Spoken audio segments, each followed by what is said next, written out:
Pagrindinę Klaipėdos eglę mes jau rodėme visai neseniai, o ir nebejojame, jog dar šiemet prie jos būtinai sugrįšime.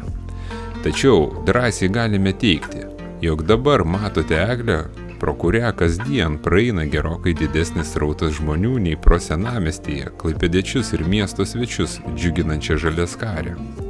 Tačiau prie Akropolio stovinčios eglutės, kuri mieste buvo įžiebta pirmoji, žmonės neužsibūna. Čia jie ateina visai kitais tikslais.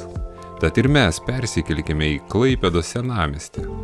Ir iš paukščio skrydžio pažvelkime į dalį spindinčių papuošimų, kurie senosios miesto dalies gatvelėse žėri ne mažiau ryškiomis spalvomis, nei bet kokia šalies eglutė.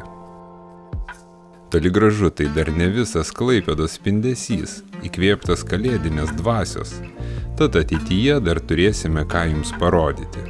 O šio, kaip ir kitų mūsų susitikimų atvejais, tikimės jūsų patiktukų, komentarų ir nepamirškite prenumeruoti šio kanalo. Tai mus įkvepia kurti naujas keliones po Klaipėdą.